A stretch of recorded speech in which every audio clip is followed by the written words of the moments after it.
Só que no que a gente já está falando agora, dos déficits projetados de 23 a 26, mais isso aqui, a projeção do Gustavo Loyola, que foi presidente do Banco Central, é que isso aqui nos deixa, ao fim de 2026, com 100% de dívida em relação ao PIB. O que é grave. Isso porque Isso é uma projeção, pode acontecer, eu não acho até uma coisa absurda, mas nós temos que pensar o seguinte, vai depender do crescimento da economia, né? motivos. Primeiro, o Brasil não é um país sério. Ah. Muitas vezes falam assim, já pegando os argumentos... Sabe o que é? Esse é o chamado argumento vira-lata. Tipo assim, nós vivemos num país bosta. É isso. O país não é sério. Por que o país não é sério, cara? Nós não temos uma institucionalidade financeira estável. Porra, são décadas.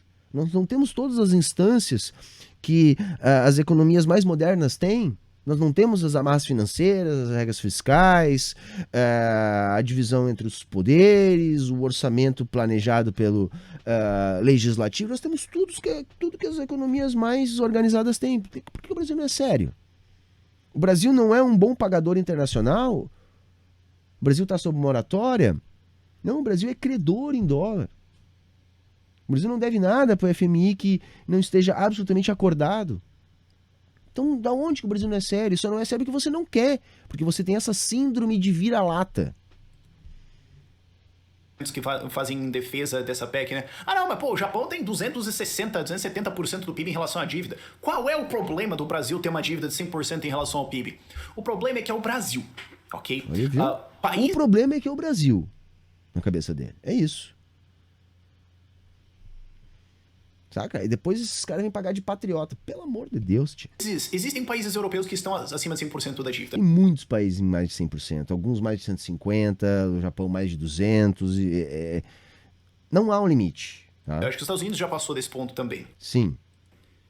Eles são países sérios, industrializados, com uma moeda decente, com uma base de produção decente, com uma base educacional da população muito forte. Gente, assim...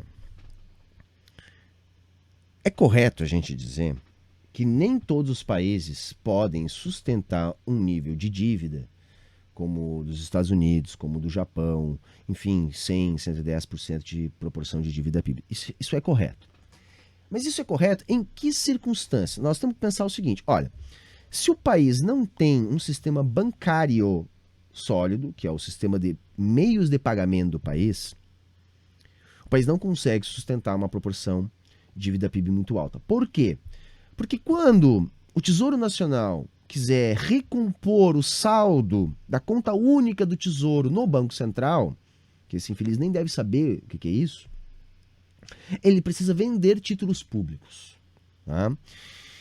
E se o sistema bancário não é sólido, ele não consegue absorver esses títulos públicos. Mas quando que um sistema bancário, que é o sistema de pagamentos, não é sólido? Quando faltam divisas, quando falta moeda internacional, quando os títulos emitidos pelo Tesouro Nacional não são vistos como seguros pelo sistema bancário. E quando que o sistema bancário entende que um banco central não vai conseguir honrar os seus pagamentos? Quando o país não tem dólares. O país com 350 bilhões de dólares em reservas internacionais como o Brasil não tem esse risco. Nós temos outros problemas no nosso sistema bancário, que ele é hiperconcentrado. Entretanto, os nossos grandes bancos estão entre os mais lucrativos e mais sólidos do mundo.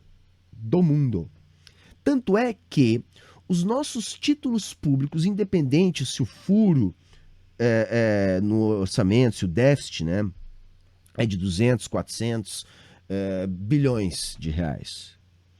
Por que isso é absolutamente indiferente?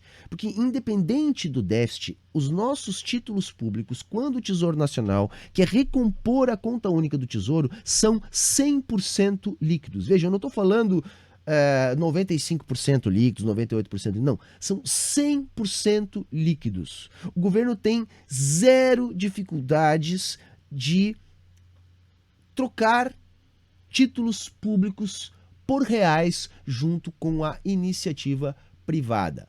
Por quê? Porque os bancos têm confiança no Banco Central, que o Banco Central tem reservas, E por quê? Quando que isso acontece? Quando que o governo precisa recompor o saldo da conta única depois de realizar um grande déficit. Só que quando o governo federal realiza um grande déficit, significa que há um grande superávit na iniciativa privada. Então, se há um grande superávit na iniciativa privada, se supõe que não falta liquidez no mercado. Então, liquidez em excesso no mercado é dinheiro parado. Dinheiro parado não rende juros para os bancos. Então, quando o Tesouro oferta títulos no mercado, 100% desses títulos são absorvidos pelos bancos. Por quê?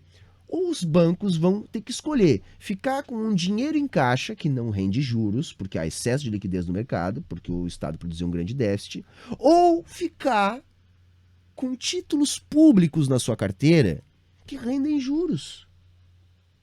Então, 100% dos bancos optam por ficar com títulos públicos, o que faz com que o nosso Banco Central tenha zero dificuldade em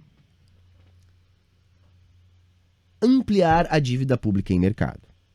Então, assim, o nosso sistema bancário é altamente sólido e não há problema nenhum em o Brasil elevar o seu nível de dívida pública se, com isso, a gente conseguir reativar a nossa economia. E tem um detalhe que eu falei aqui que é determinante para toda essa explicação. O déficit público é o superávit privado.